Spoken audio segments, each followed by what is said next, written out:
This is Akashvani Chennai.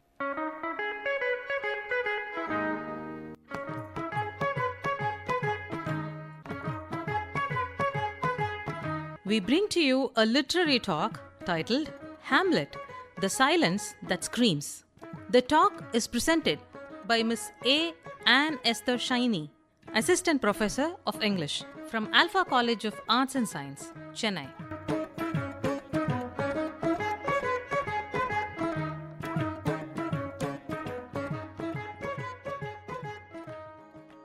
To all the thinkers, overthinkers, silent rebels, and emotional warriors listening today, let me ask you something very personal. Have you ever stayed silent? Not because you had nothing to say, but because you had too much to say? You were hurt, angry, confused, but words failed you. Action felt dangerous. That silence, that unbearable pause, is where Hamlet lives. Shakespeare didn't create Hamlet to shout. He created him to echo inside us.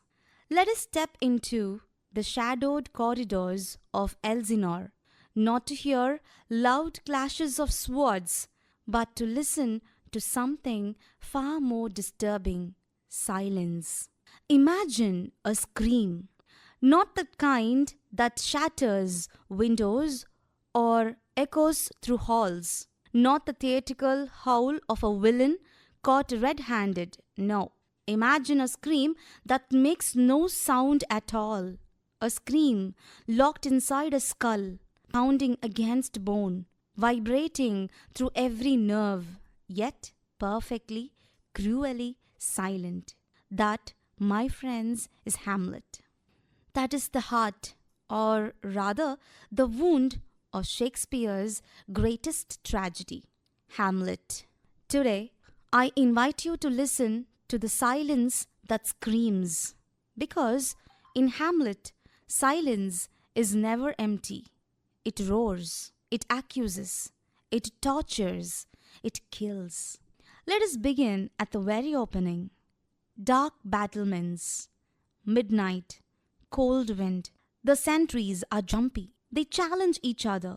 Who's there? Then something appears. An armored figure. The ghost of a murdered king. And what does this terrifying apparition do? It says nothing at first. It simply stands. And in that mute, armored presence, Denmark's entire rotten foundation begins to crack. The silence of the ghost is louder than any battle cry. It screams. Something is rotten in the state of Denmark. And from that moment, silence becomes a weapon, a disease, or a mirror.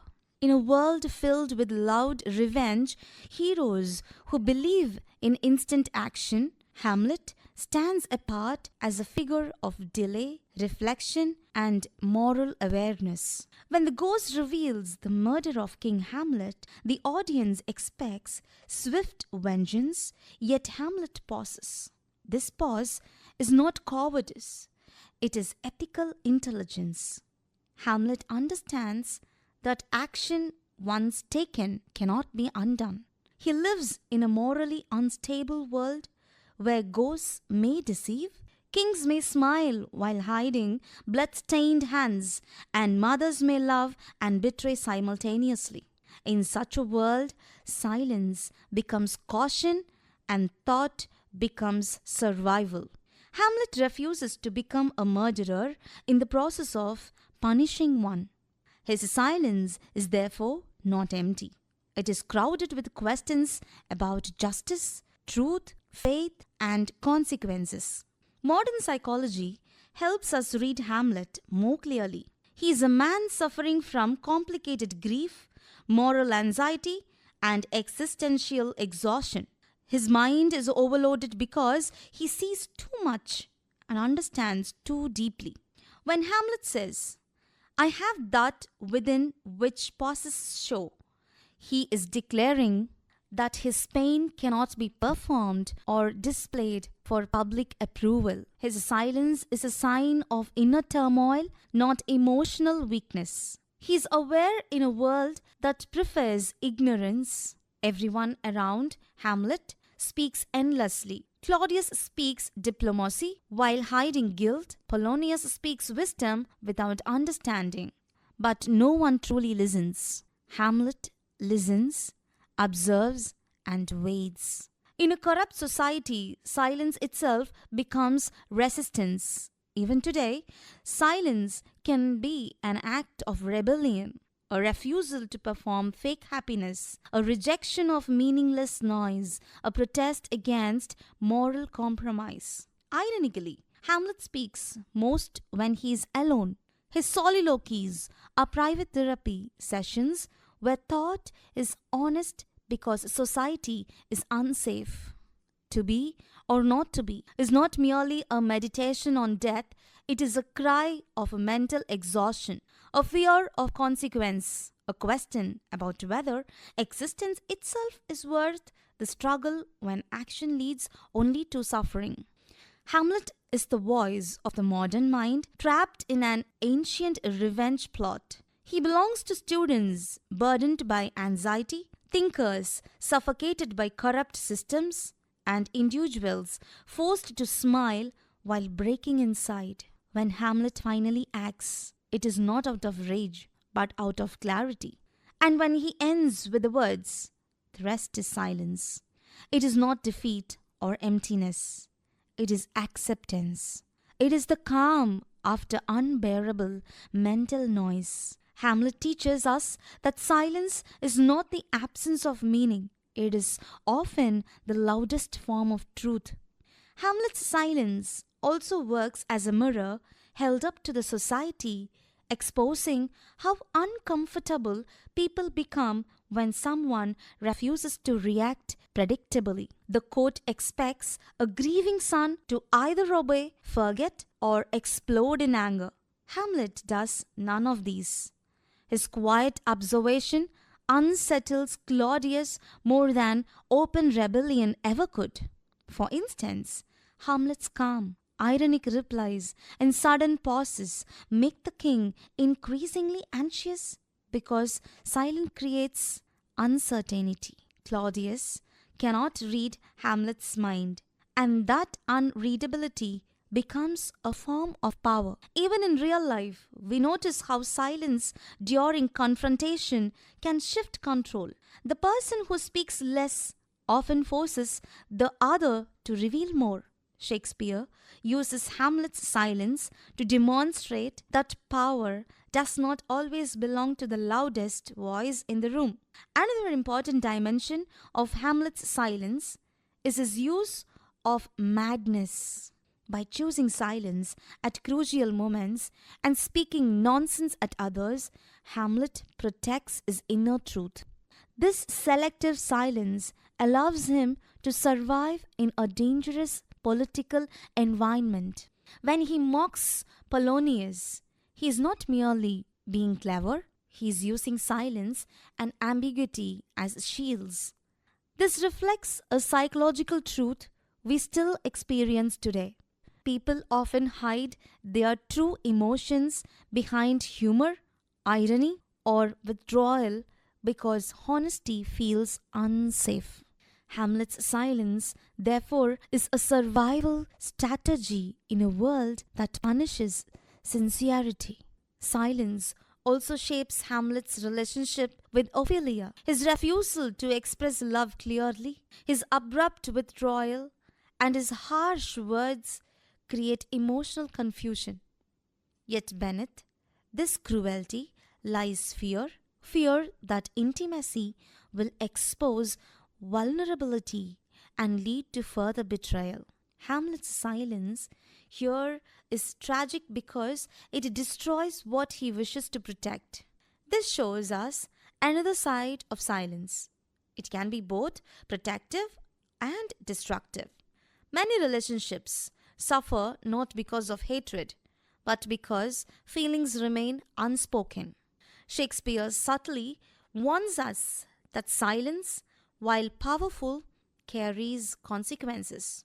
Furthermore, Hamlet's silence contrasts sharply with the swift action with his fellow mates. When Laertius returns to avenge his father's death, he storms the palace, demanding justice. His loud anger appears heroic, yet it leads him to manipulation and moral blindness. Hamlet's earlier silence, by comparison, appears wiser in retrospect. Shakespeare uses this contrast to question the value of impulsive action. Silence, in Hamlet's case, allows time for truth to surface, while noise often serves deception. The audience is invited to ask whether thoughtfulness, even when painful, is more human than reckless courage. Hamlet's evolving silence also reflects his growing acceptance of human limitation. Earlier, silence is filled with doubt and frustration. Later, it becomes an acknowledgement that not everything can be controlled or understood. When Hamlet speaks of providence and fate, his words emerge from a long period of inward silence.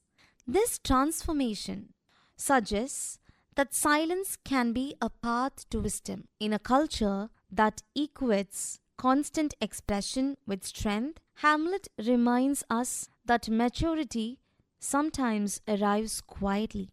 His journey teaches us that silence can begin as confusion, deepen into resistance, and finally settle into understanding, making it one of the most powerful emotion forces in literature. Hamlet's silence can also be read as a response to surveillance and loss of privacy. Elsinore is a watched space where conversations are overheard, letters are intercepted, and loyalty is constantly tested.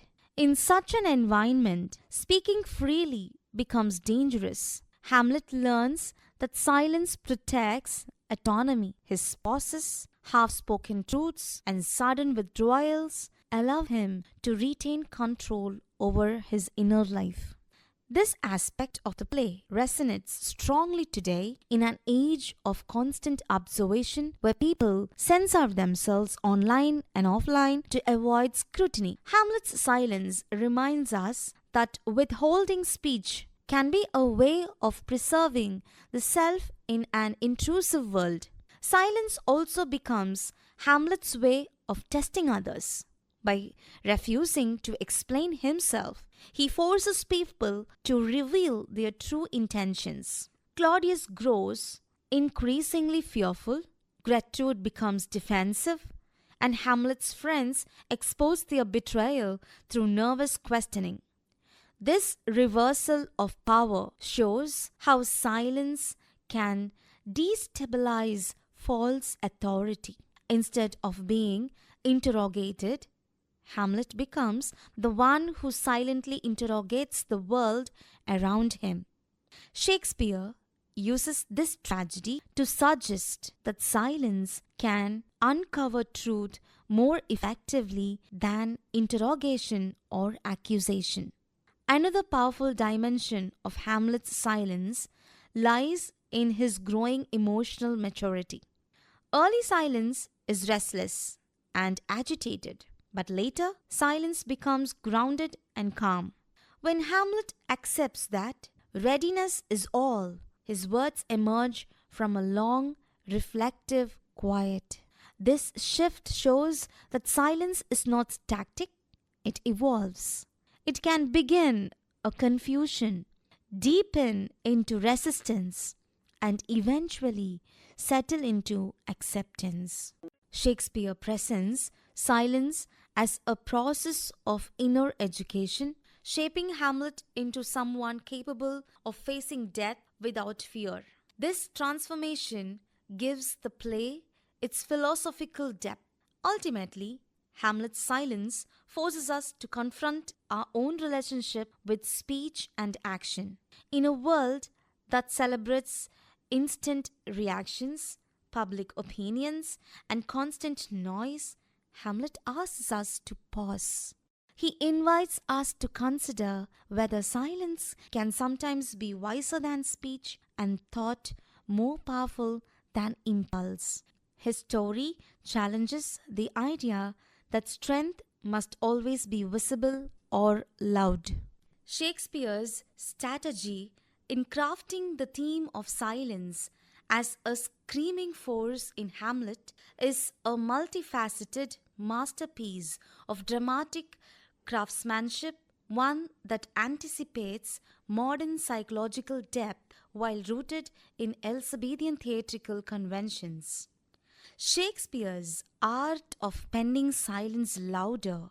At its core, Shakespeare employs a deliberate architecture of contrasts, layers, and revelations to transform silence from a mere absence of sound into a palpable, tormenting presence that drives the narrative and characters toward inevitable tragedy.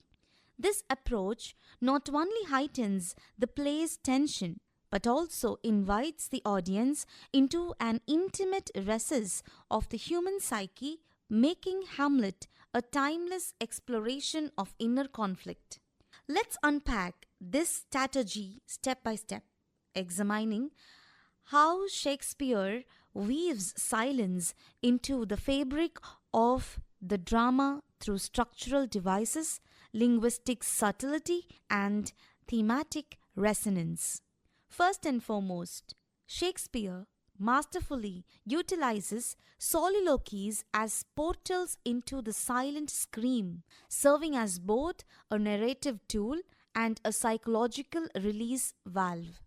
These monologues, such as, "Oh, that this too solid flesh would melt," or the iconic "to be or not to be," are strategically placed to break the outward silence, allowing Hamlet to articulate his inner turmoil directly to the audience. This creates a bond of complicity. We become confidants to his unspoken agonies, to the echoes in his mind that no other character hears. By confining these outbursts to solo moments, Shakespeare underscores how silence dominates the rest of Hamlet's existence, where his thoughts fester unshared, building pressure like a storm cloud. This technique predates psychological realism in theatre, effectively making the audience co-sufferers as we hear the scream that Hamlet's world ignores.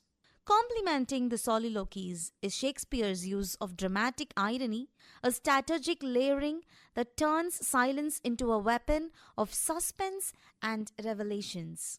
The audience knows from the outset about the ghost's revelation and Hamlet's madness, but the other characters do not, creating a chaos where silence screams through implications. For instance, when Hamlet stages the mouse trap, the real drama unfolds in the unsaid. Claudius's silent guilt manifests in his physical reactions, a flinch or abrupt exit that echoes louder than words. Shakespeare's strategy exploits this irony to heighten paranoia and mistrust. Eavesdropping scenes like Polonius hiding behind the area symbolizes how silence breed surveillance and deception, turning the court into a web of unspoken suspensions.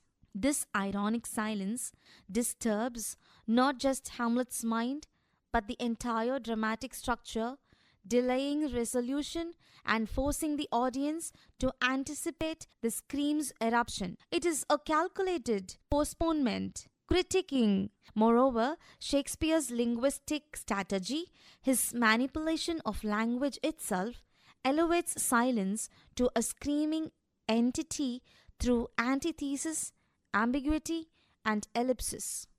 Hamlet's dialogue is often riddled with puns and double meanings. A little more than kin and less than kind, where what's left unsaid screams irony or accusation. Elliptical phrasing, like Hamlet's cut, "I am mad north-northwest," hints at depths of unspoken madness inviting interpretation. This verbal contrasts with the verbosity of characters like Polonius satirizing empty words while vulgarizing the power of silence. Strategically, Shakespeare draws from classical rhetoric but innovates by making silence an active force, one that disturbs the mind as Hamlet describes his own melancholy. In performance, this strategy relies on characters, pauses, and gestures, turning textual silence into staged screams, a testament to Shakespeare's understanding of theatre as a medium where the unsaid can dominate. Ultimately, Shakespeare's overarching strategy is one of psychological immersion and ethical provocation, using silence to mirror the audience's own inner worlds. For the young generation, Hamlet's silence feels specially familiar because it reflects the pressure of living in a world that demands constant performance. Young people today are expected to have opinions on everything, reactions to everything, and success figured out early in life. Hamlet resists this demand. His pauses and hesitations resemble the silent confusion of students who are unsure about careers, identities, or futures but are still expected to have answers. His silence tells young minds that it is acceptable not to know immediately, that uncertainty is not failure but a stage of growth. Hamlet normalizes the feeling of being mentally overwhelmed in a fast moving world. Hamlet's silence also mirrors the emotional burnout many young people experience. Constant comparison, academic pressure, and social expectations often leave little space to process emotions. Instead of openly expressing distress, many withdraw, becoming quiet not because they are indifferent but because they are exhausted. Hamlet embodies this emotional fatigue. His silence is the silence of someone who has thought too much, felt too deeply, and has no energy left for shallow conversation. Shakespeare, in this sense, speaks directly to a generation struggling with anxiety and mental overload. Another strong connection lies in Hamlet's distrust of appearances. Young people today are surrounded by curated realities on social media where happiness, success, and confidence are often staged. Hamlet sees through similar performances in Elsinore. He recognizes false smiles, rehearsed speeches, and moral hypocrisy. His silence becomes a refusal to participate in pretense. Instead of pretending everything is fine, Hamlet chooses withdrawal. This resonates deeply with a generation that increasingly values authenticity but feels trapped in systems that reward performance over honesty. Hamlet's silence also speaks to the fear of making irreversible decisions too early. Young people are often pushed to choose careers, relationships, and life paths before they feel ready. Hamlet's hesitation reflects this fear of commitment in a world where mistakes feel permanent. His delay is not laziness, it is the anxiety of choosing wrongly. Through Hamlet, Shakespeare reassures young audiences that careful thinking is not weakness and that rushing into decisions without clarity can be far more damaging than waiting. Finally, Hamlet offers a quiet kind of hope to the young generations. He shows that growth does not always come from loud rebellion or dramatic action. Sometimes it comes from sitting with discomfort, questioning deeply, and allowing silence to teach patience and self awareness. Hamlet's journey suggests that it is possible to move from confusion to calm, from noise to understanding. For young listeners, Hamlet becomes a companion rather than a hero, someone who does not preach solutions but shares the burden of thinking. In that shared silence, Shakespeare reminds the young generation that they are not alone and that even in a world that demands constant noise, thoughtful silence can still be a form of strength. As a conclusion, Hamlet leaves us with a haunting lesson wrapped in quietness. Shakespeare seems to whisper to us through Hamlet that words without thought are never to heaven gone, and that there is nothing either good or bad, but thinking makes it so. When Hamlet finally says, "The rest is silence," it is not an ending, but a resonance, a reminder that some truths are too deep for words, and that sometimes the loudest scream in literature is made without a sound.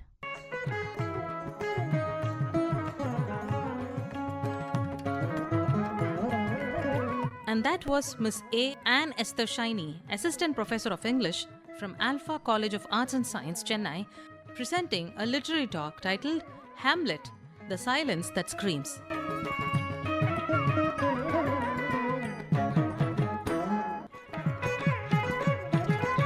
This program came to you from the studios of Akashvani, Chennai.